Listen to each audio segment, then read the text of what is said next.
Question 9 is on the derivative of a function. So you probably haven't heard the word derivative before.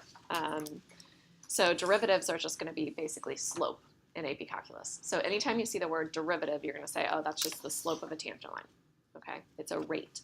So it says the word tangent is derived from Latin's, the word tangens, and tangens means touching. So Euclid was a mathematician who originally said something about a tangent related to a circle. So if you remember way back when in geometry, you guys had tangent lines and secant lines. Do you remember tangent lines and secant lines? So tangent lines just touched in a single point. Secant lines, I always said secant slice. So tangents touch, secant slice. So this would be a secant line that goes through 2 points. Okay, so we can't quite use this definition for tangent lines of curves. It does touch in that single point there. But notice how this tangent line goes through the curve in another location. But it's kind of the same idea. It's like if you just zoom in and you looked only right there, it would look like a tangent to a circle. It would look like it only touches in one single place. Okay, so it says a tangent line is a line that just touches the curve at a specific point. The line goes in the same direction as the curve and is the best linear approximation. So imagine I'm zooming in on a curve and I want to talk about right there. If I zoom in, zoom in, zoom in, have you guys ever done this with your calculator?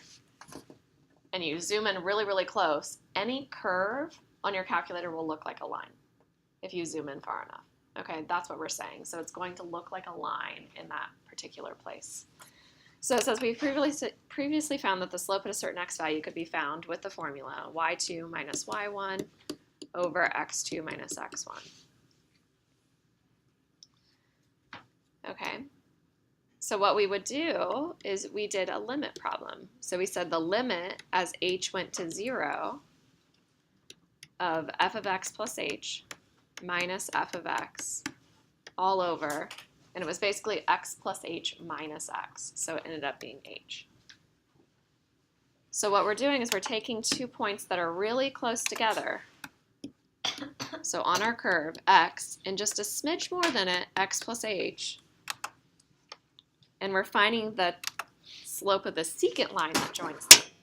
So we're just joining them, those 2 points, okay? And we're finding the slope of that line. And then what we do is we squeeze the points closer together. So imagine h gets smaller and smaller and smaller. In other words, h goes to 0. We squeeze them closer together, and it becomes a single point. Okay, so that's what we were doing with that formula. Do you guys remember that from class? Okay, so it says you can see this formula written in many different ways, and you'll see all these different ways on the AP Calc exam. So it says the slope could be as delta x goes to 0. Delta x is the difference between our x and our x plus h. So delta x would be like h, basically. So as we make h go closer to 0, so like that, and it's change in y over change in x, well, that's slope, right? You can see it this way, and you can see it that way. Now, personally, I don't like the ones with the delta x just because I don't like writing out delta x. It's dumb. But I would rather write h every single time instead of writing 2 things, delta and an x. So it's up to you. So I will typically use the one that looks like this. All right, so it says find the slope of the tangent line to y equals 2x squared plus 5 at the point 1, 7, and use it to write the equation of the tangent line. Okay, so we don't know what the slope is. We just know that this is some kind of curve. So every year I have students that are like, oh, the slope's 2. And I'm like, well, I mean, how do you, like the slope's not just like y equals mx plus b. Do you guys see how that's not y equals mx plus b? Yeah, it has an x squared. So you can't just be like, oh, the slope's 2, right? We have to do this process. Okay, and eventually, like I said, I'll teach you a shortcut. So I know, looking at this, that the slope is going to be 4. And I know it right away. You guys are going to know that right away. Very soon. But before we do that, we have to go through the pain of this section. Can we go through the pain of one section? Yeah. So we're going to do m is equal to the limit as h goes to 0. And we're going to do our f of x plus h minus f of x all over h. So we can do that formula. We can do this formula, which is the alternate definition. That's a popular one as well. Whatever we want to do. Okay, do we know the x value that we're finding it at? I said at what point? 1, 7. So I'm finding the slope at x equals 1. So if we already know that x value, we can just plug in x equals 1. And it makes it a little easier. It's not much easier, but.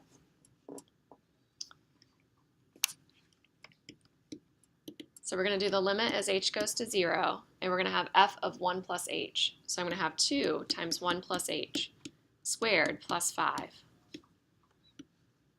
And then I'm going to do minus f of 1. Well, what's f of 1? Do we all see that? 7, yep. And divide by h. And no matter what formula you're doing, there should be some magic that happens. Eventually, you're going to get rid of that h on the bottom, because that's what's making it undefined. Just like with our normal limits, right? In chapter 1, when we did limits, we usually got rid of the part that made it undefined. So we go ahead and we FOIL out that 1 plus h times 1 plus h. So we get the limit as h goes to 0, and I'm going to have 2 times 1 plus 2h plus h squared plus 5 minus 7, so I'm going to do minus 2 all over h. So I have 2 plus 4h plus 2h squared minus 2 all over h. Do you see where the magic happens here? 2 and negative 2 go away. H goes into both pieces. So basically we're pulling out an h from the top and we're reducing it out. So as we pull out an h, so we get 4 plus 2h, like that. Because we pull the h to the front and it reduces with the h on the bottom. Do you guys all see that? Do I need to write the, like that's what happened. So the h's cancel. And now we plug in the limit as h goes to 0, and what do we get? 4. So now for writing the equation of the tangent line, I can't tell you how many times you're going to see on the AP Calculus test, write the equation of the tangent line, right? Then we do y minus y1 equals m times x minus x1, and we're done. Okay, don't get y equals mx plus b, just leave it like that, because if you mess it up, you're going to miss points.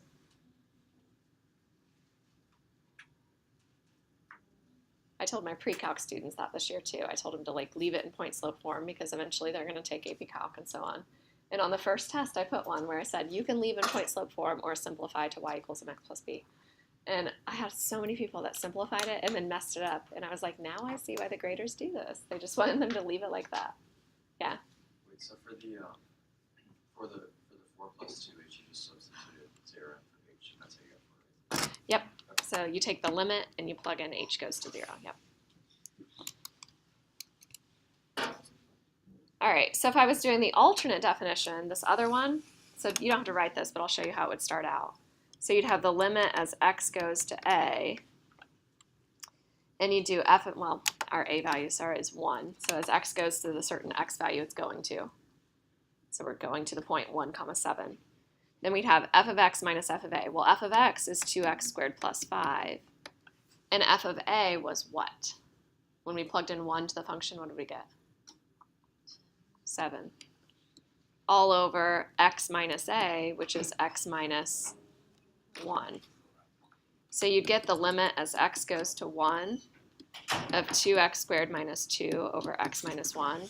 And how do you think you'd simplify that? What do you mean plug it in?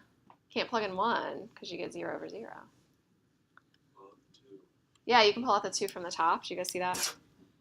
So if you pull out the 2 from the top, you get x squared minus 1. And then you factor the top and the bottom, well, not the bottom, but you factor the top, x plus 1, x minus 1, and that gets rid of the part that made it undefined. So sometimes I like that alternate definition. It's not the one that like I think of all the time though. But do you guys see how it's basically the same? Like it's saying a y minus, so like y2 minus y1 over x2 minus x1. It's kind of the same thing. So it's a good definition to use sometimes. All right, so you would still get 4. All right, so it says find the slopes of the tangent lines to y equals x squared minus 2 at both the points 3, 7 and negative 4, 14. So if you're finding multiple points, I would just leave it as a generic x in the problem. Okay, so I would do m equals the limit as h goes to 0, f of x plus h minus f of x all over h. Because we would need to plug in both 3 and negative 4, so I don't want to have to do it twice. I just want to do it one time. So I'm going to do the limit as h goes to 0, and I'm going to plug in x plus h. So I'm going to have x plus h squared minus 2. And then I'm going to subtract out f of x. So I'm going to have x squared minus 2. And then all over h. Is anybody in physics right now, AP Physics? No. Usually I have AP Physics students that have already learned the shortcut. Dr. Vesper messes with me up, Jenny. All right, so we have limit as h goes to 0. And I FOIL, so I get x squared plus 2xh plus h squared. So it's like I'm taking the x plus h times itself, FOILing it out. And I always had to do that off to the side, so if you have to do it off to the side, that's fine. And then we have minus 2 minus x squared plus 2, right? So I'm distributing the negative. I'm going to do a double decker. Minus 2 minus x squared plus 2. And then all over h. You guys see what I mean? Double decker numerator. Sometimes calculus problems are just too long. And we start reducing. So we're like, okay, negative 2 and 2 go away. X squared and negative x squared go away.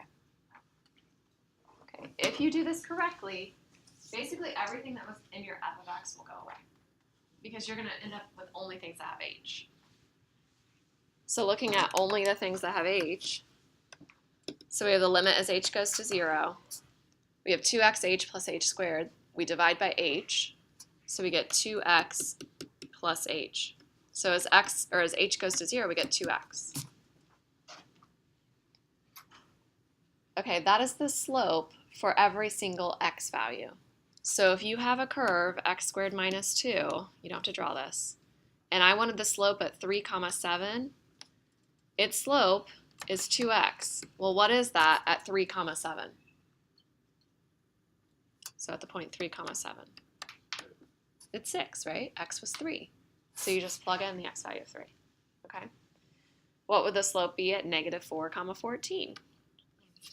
Negative 8, right? So it depends on where your x is. What is it at x equals 0? 0. Look at our sketch. Doesn't that make sense to have a tangent line that's horizontal there? Yeah. All right, so our slope at 3, 7 is 6. So that means we have y minus 7 equals 6 times x minus 3. And then our slope at negative 4, 14 is negative 8. So we get y minus 14 equals negative 8 times x plus 4.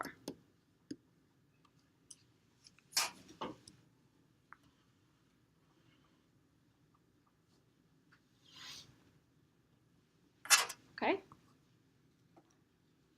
Does that make sense? All right, so it says 3a. So find the slope of the tangent line, y equals 1 over x at any x value except for x equals 0. So do we all know what 1 over x looks like in our head? So 1 over x looks like this. Oops. Oh, geez. I'm going to go from the bottom here. Looks like this. Okay, so why do I not find the slope at x equals 0? Yeah, there is no slope at x equals 0, right? It's actually kind of like an infinite slope because it's so steep at that point. It's going to infinity as x goes to 0. But then we say the slope is undefined. Do you guys remember in Algebra 1 when you talked about a vertical slope being undefined? Right? Does that make sense now when you think about calculus? So a slope of 0 is like this, totally flat. A slope of 1 would be like that. A slope of 2, a slope of 3. If it's so steep, like a slope, well, I went backwards, I went so steep. A slope of 1,000 is almost vertical, right? It's just a little bit slanted. A slope of 1 million is almost vertical. So a slope of an infinite slope, that's straight up and down. That's what undefined means when you're in Algebra 1. It means it just has an infinite slope. Okay, so 3a. So it says find the slope at any x value except for x equals 0. So since we're saying at any x value, we're going to use the limit as h goes to 0 of f of x plus h minus f of x all over h.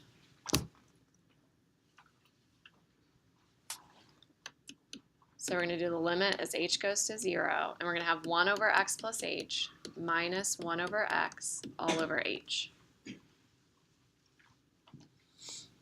Okay, so this is why we have limits at the very beginning of the year, because we need to know how to manipulate these limits. So how can I combine this together? Simplify, simplify, simplify.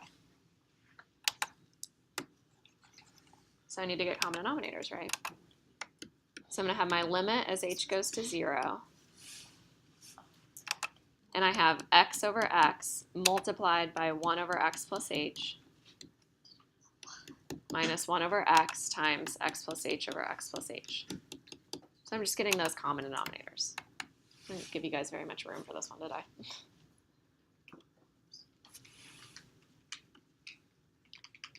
So we get the limit as h goes to 0. And we have x minus parentheses x plus h all over x times x plus h, and then divided by x. So when we divide by x, it's the same as multiplying by 1 over x. Oh, not x, h. Almost got me. And that's the part that's still making it undefined right now. I can't plug in h equals 0 to this at this point, right?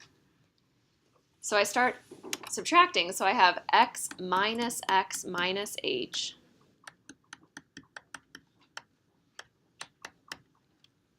and my x minus x goes away. And that's what I want, because now I have negative h on top and positive h on the bottom. So those are going to reduce out and leave me with a negative 1. So now as h goes to 0, what do I get? 1 over x. Close. Negative 1 So we over see x x squared. Yep, we have negative 1 over x squared. That's our answer. So that's the slope for any x value. Okay, and if you think about what our graph looks like, it looks like this. For any x value, isn't our slope negative? This is what we call a decreasing function, because the slopes are always negative. You can see it's always going downwards. Okay, so that's why we have a negative, and then 1 over x squared is always positive. So negative times 1 over x squared is always negative. So this is why were we not able to find the slope at x equals 0? Because the slope would be undefined, right?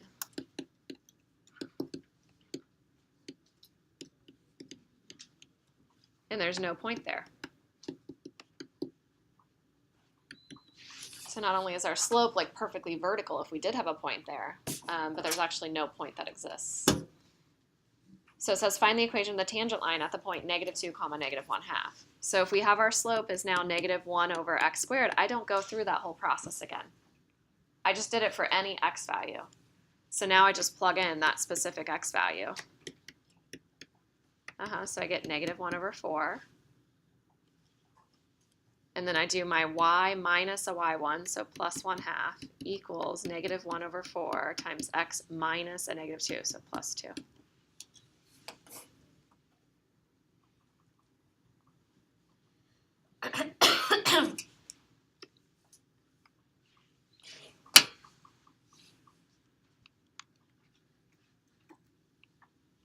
Okay, so you feel pretty good with that?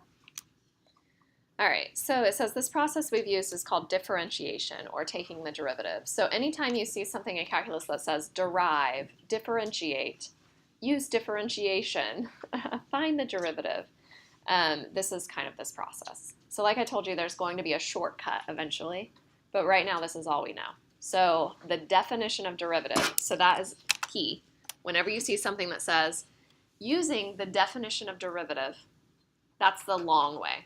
Okay, so this is the long method. So if you ever see those terms, using the definition of derivative, show that this is true. And that's going to be our limit as h goes to 0 of f of x plus h minus f of x all over h. Or you could do the alternate definition, or you could do the one with delta x's. It doesn't matter. Okay, but it's a limit method. And this is all equal to what we call f prime. Do you see this right here? So it looks like this, f prime. You're going to say prime a million times this year. So f prime. It's kind of like the, the 6 feet 2 inches type thing. It's like the foot mark. It's not like a, what do you call that? Apostrophe? It's not an apostrophe. It's just like a straight one. Okay, so the alternate definition, that's the one where it's limit as x goes to a of f of x minus f of a all over x minus a. That is also one that you'll need to know. So whenever I say alternate definition, you need to know what that means. So again, flashcards, right?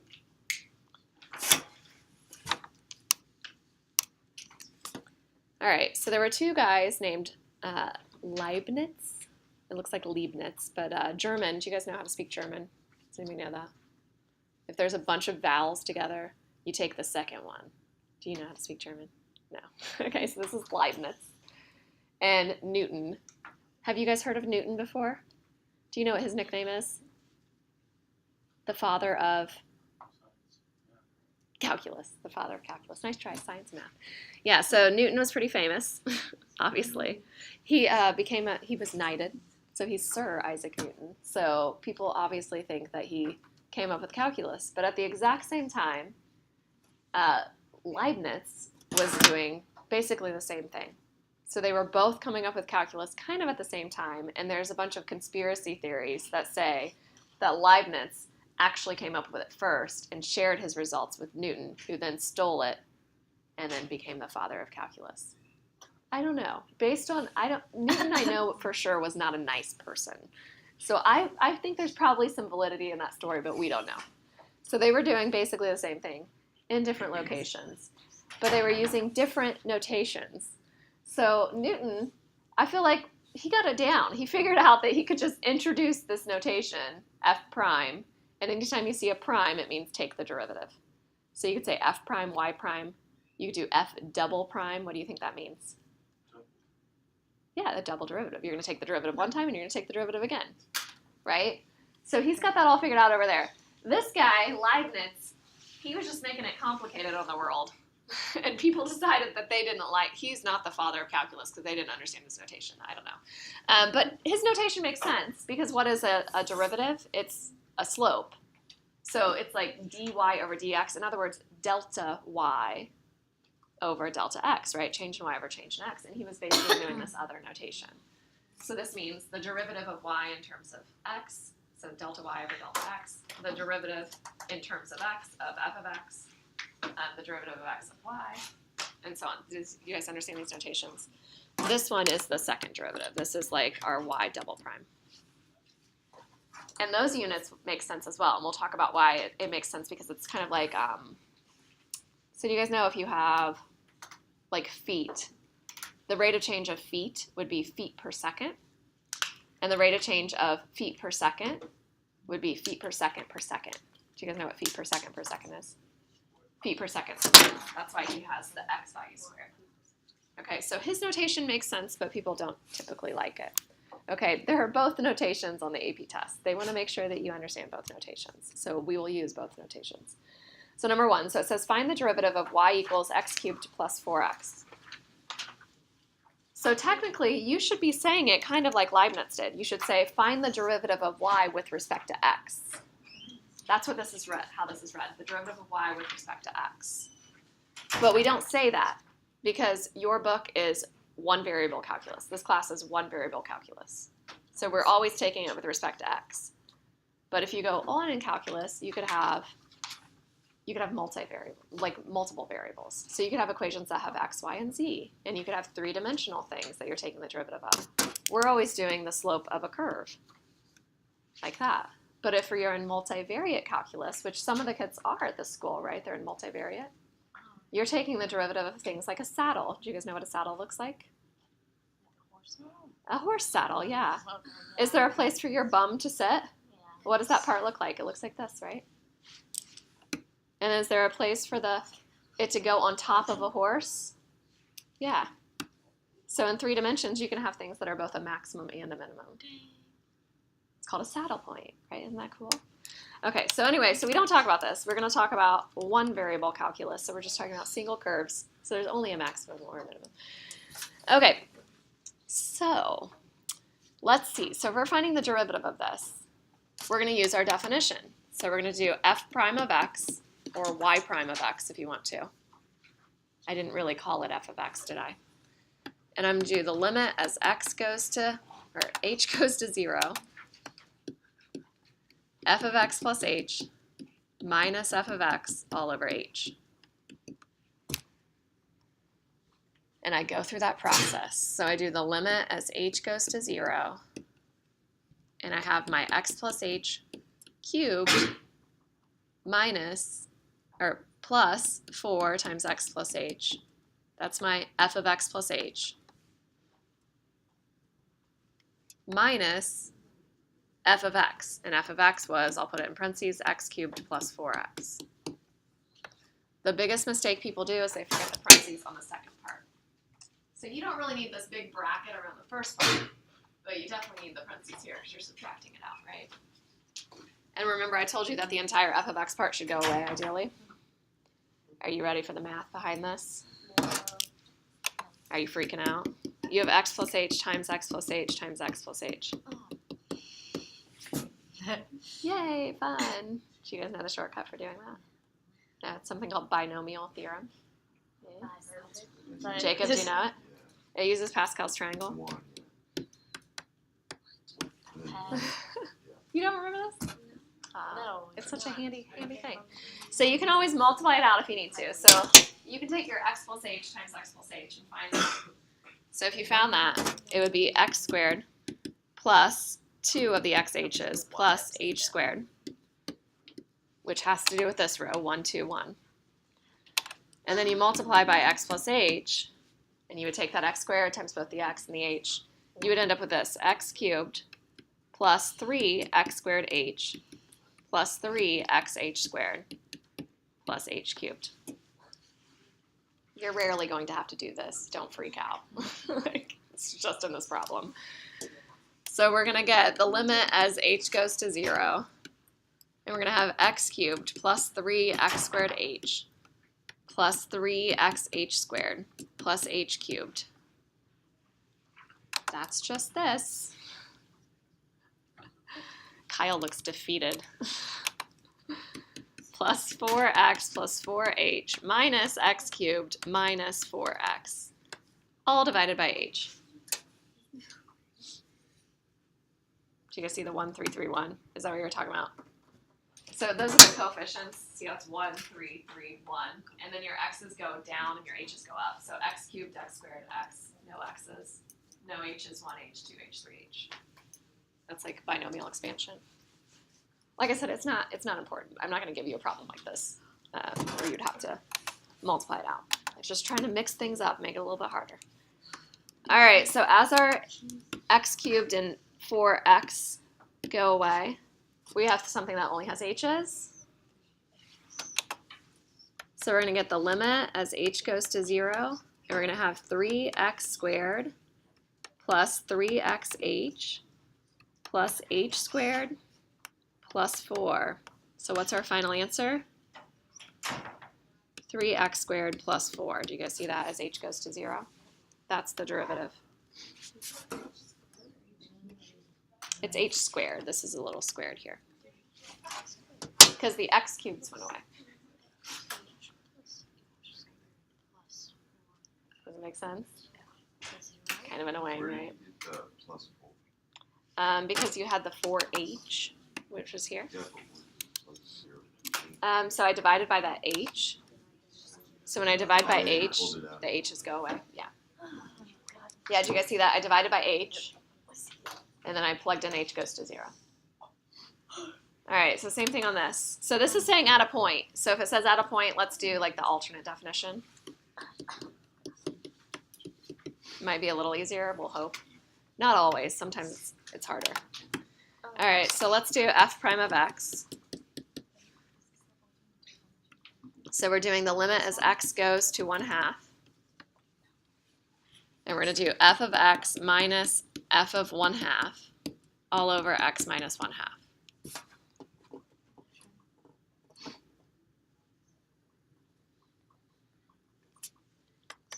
So we get the limit as x goes to 1/2.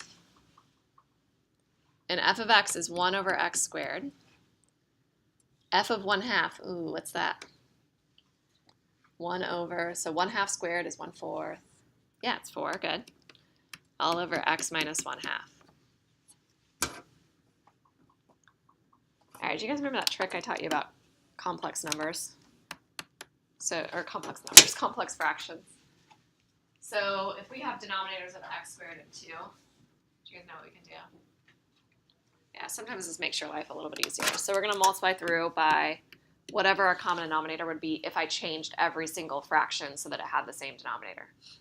So if I changed them all so they had 2x squared, how would I clear the fractions? I'd multiply through by 2x squared, right? So I'm going to multiply on the top and the bottom by 2x squared. It's a little handy trick.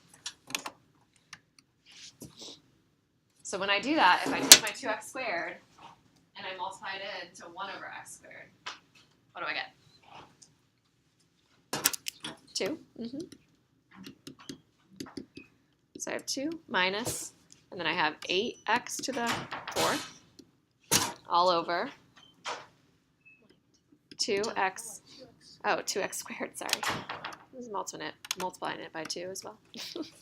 So 2x cubed minus x squared. Okay, and then it's just a factoring problem. We're just simplifying it down. So the limit as x goes to 1/2, and we pull out like GCF, so I pull out a 2. When I do, I have 1 minus 4x squared. And when I pull out an x squared on the bottom, I have 2x minus 1. Do we see where this is going? Now what?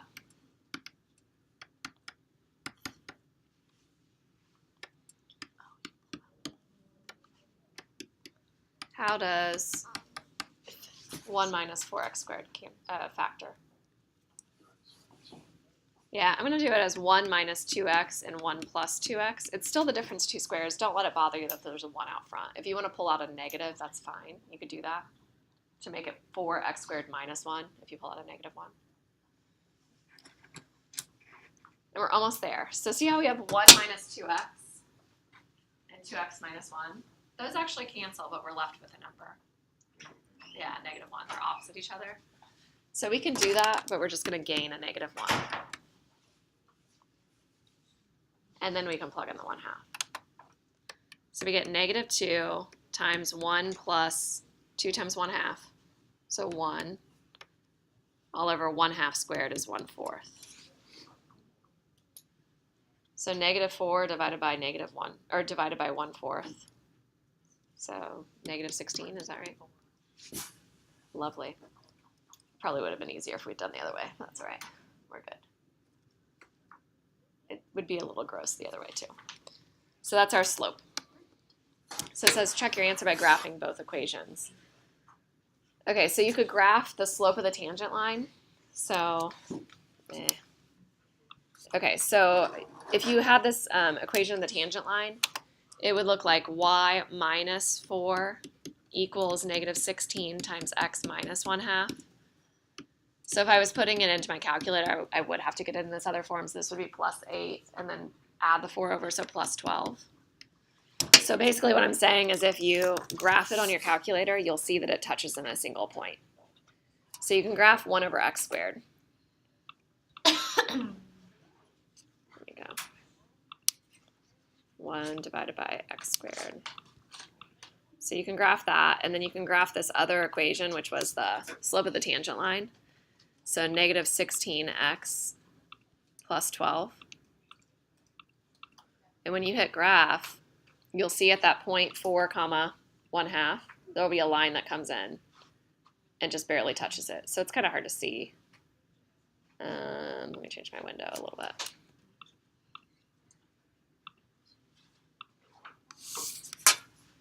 Okay, so the point's going to be, or 1/2 comma 4, it's going to be right here. So see how it just barely touches in that single point. And you can zoom in and it would look like it just barely touches. It's not going to cross it. So you can always check your work to see if you have a tangent line there. All right, so let me give you guys a break real quick. Tangent line of y equals 2 over x plus 1 at x equals 5. So again, you guys can do the definition of derivative like the original one, x plus h minus f of x, or you can do the alternate definition. It's up to you. So it doesn't matter. So if I see that I have at x equals 5, let's go ahead and let's do like a the definition of derivative, but let's plug in x equals 5. So let's do m equals, the limit as h goes to 0. And let's do f of x plus h, which is 5 plus h, minus f of 5 all over h. So we can do either way, it doesn't matter. So I'm going to do the limit as h goes to 0, and I have 2 over 5 plus h plus 1, minus 2 over 5 plus 1, right? Which is 6, all over h. So again, this is why we do the chapter on limits, because now we have 2 over h plus 6 minus 2 over 6 all over h. So I could make that 1/3 if you want to. It doesn't matter. But do you see how we're going to approach the problem? So we can get common denominators on the top, or we can do that trick where we multiply through by what the least common denominator would be everywhere. So if you guys want to do that trick, that's fine. So we could multiply by 6 times h plus 6 on the top and the bottom.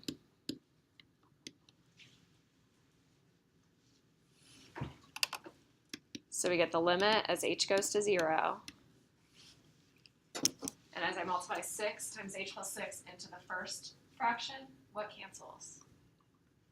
You guys see the h plus 6's go away? So we get 2 times 6, which is 12. And then we have minus on the next one. So as I multiply in here, the 6's are going to cancel. So I'm going to have 2 times h plus 6. And then it's all over 6 times h plus 6. This is just like if we had done the method where we got common denominators. Basically, we would have it divided by h, which is times 1 over h, which would put that h on the denominator as well. Okay, so it's the same process. So we distribute that -2. So we get 12 minus 2h minus 12 all over 6h times h plus 6. And the 12 minus 12 goes away. The h and the h reduce out. So I get -2 over 6 times h plus 6. So as h goes to 0, I get 0 plus 6 there. So I have -2 over 36, which is -1 over 18. So that's our slope. So then the last thing is to find the equation of the tangent line. So we have the point 5, and when we plugged in 5 to our function, here we have 2 over 5 plus 1. So we have 2 over 6. So I'm going to write it as 1/3 now. So 2 over 6 is 1/3. It was the same thing that was here, because that was our f of 5. So I'm going to get y minus y1 was 1/3 equals m, which is -1 over 18 times x minus 5. And that's our solution. So the hard part is finding the slope. It takes a little while. All right, so the next little thing says differentiability. So differentiability means, are you able to take the derivative without getting undefined?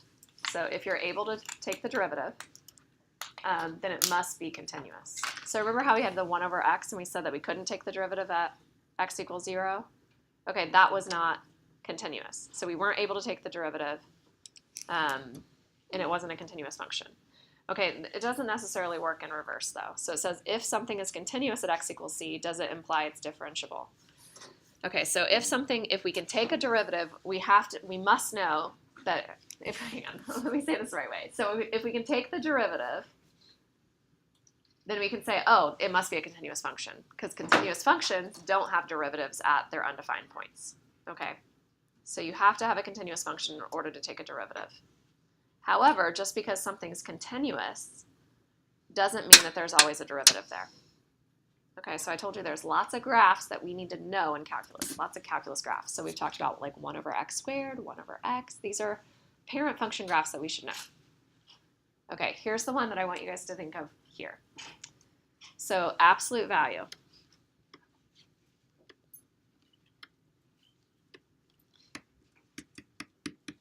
Okay. So we talked about how a derivative means the slope. So if I look at the right side of the absolute value graph, so over here, think about our points. We have 1, 1, 2, 2, 3, 3, 4, 4. What's our slope? 1. Good. Josh says 1. Do we agree? Yeah. Yes. Yeah, it's negative What's our slope over here?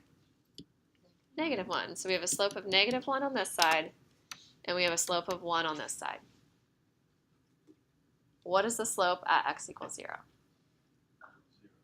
That's what everybody always says. They're like 0. No, there's no slope there. Because a slope is a limit. We just said it's the limit as h goes to 0, blah, blah, blah, blah, blah. And those two things need to be going to the same number. They don't go to the same number. One's 1, right? The slope is 1, and the slope is -1. They're not like slowly, like a parabola. Like if I had y equals x squared, maybe the slope's 1 here and the slope's -1 here. But as I get closer to x equals 0, it starts to kind of curve around, right?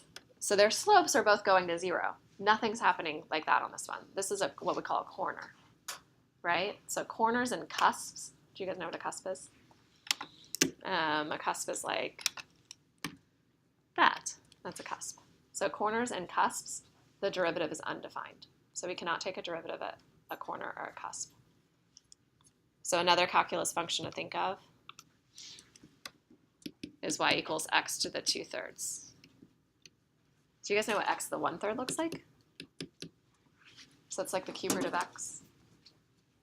That's a parent function you guys talk about in pre-calc. Kind of. So he's saying like this. Kind of. What about the negatives though? Can you take the cube root of a negative? Yeah. What about cube root of -8? Yeah. So it's like this. All right, that's what the cube root of x looks like. So what about x to the 2/3? So it's like that thing squared.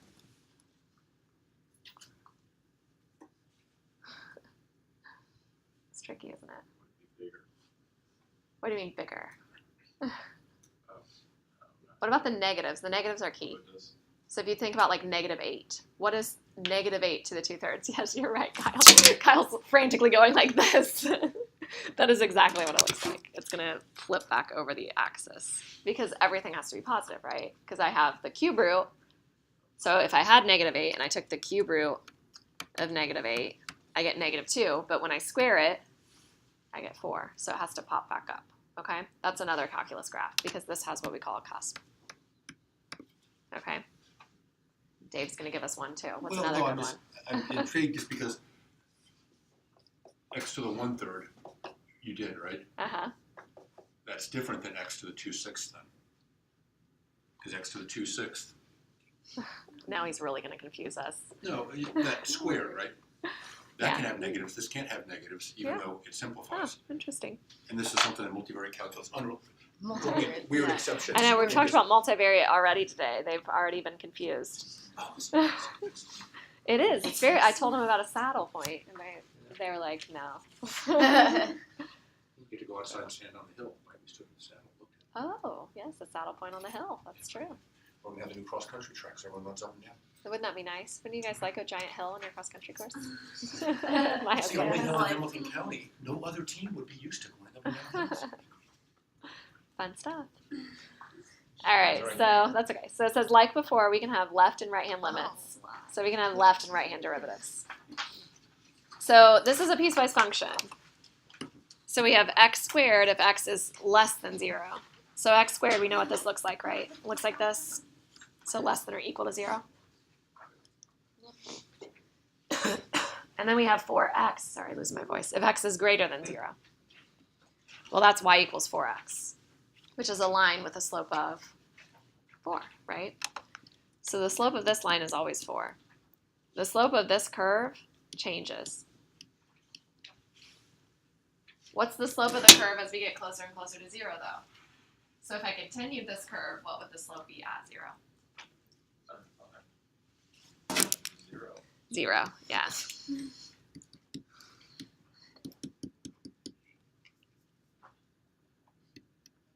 So this is for the curve y equals x squared, right? The slope would equal 0 at x equals 0 for y equals x squared. But what about this line here? Its slope is equal to 4 at x equals 0 for y equals 4x, right? It's a line. Y equals mx plus b. So what's our slope at that particular point, at 0 for this piecewise function? Are they the same thing? No, so it'd be undefined. Yeah. That can't be 0. What can't be 0? X is greater than or equal to 0. Yeah, so that's like an open circle there. Yeah, but I'm saying if we continued it, if we thought about both individual graphs, this one, our slope would be 4. And then this one, our slope would be 0 there.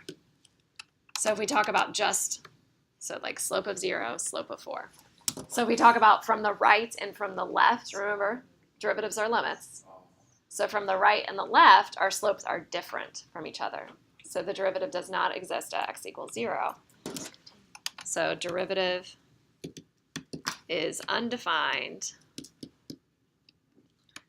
at x equals 0 because right and left slopes are not equal.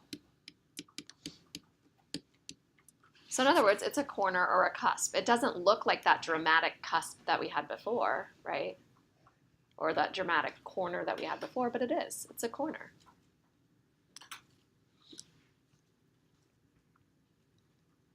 All right, so almost done. So it says find the derivative using the alternative to the derivative definition. Okay, so how about you guys practice this one? So try this and see if you can get it.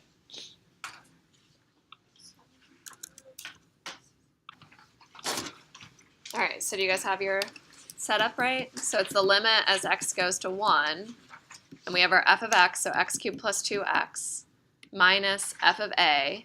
So f of a is going to be plugging in 1, so I get 1 cubed plus 2.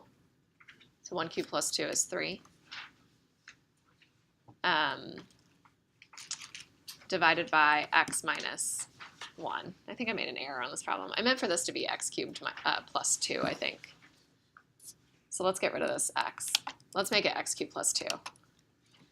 We could do the other one as well, but we'll stick with this. I would then change the minus 3.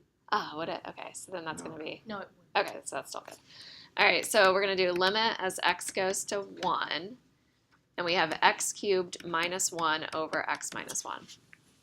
I think that's what I wanted it to be. Because then that's the sum and difference of cubes. Do you guys remember that? So it'd be the limit as x goes to 1. And it would factor into binomial and trinomial.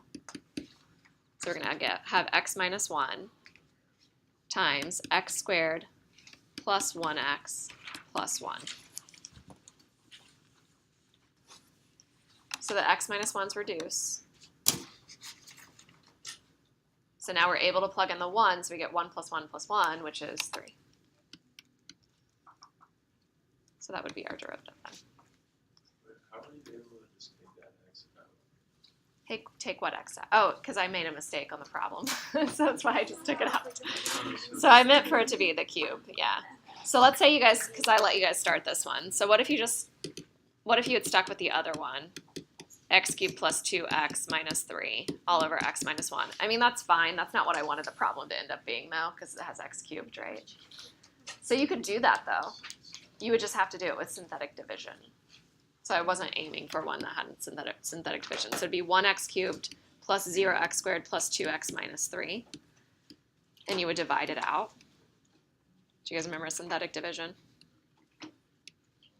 Do you get that? No, you don't remember it? No? Okay, so you put your 1x cubed plus 0x squared plus 2x minus 3. These are these numbers, the coefficients of the divisor, or the dividend, I mean. And then you drop the 1.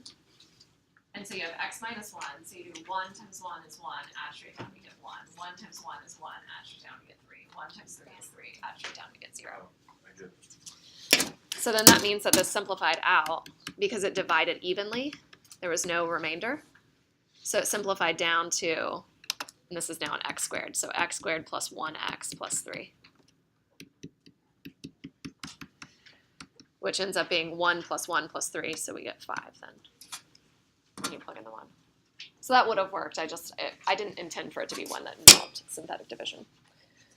All right, and so then the last thing it talks about is it says derivatives do not exist at corners and cusps. So this is because the right and left-hand derivatives do not agree. And derivatives also do not exist at holes. So that's a little tricky because sometimes, people are like, well, I know that if I have an open circle there, if that was y equals x squared, the slope should be 0 right there. But if there's a hole there, there's no point to take the derivative at, so we don't. Hey. Yeah, I guess, yeah. So you can't take a derivative at a hole. So if you have something where you have a curve and you're like, well, it looks like I can take a derivative there. It looks like there's a slope there.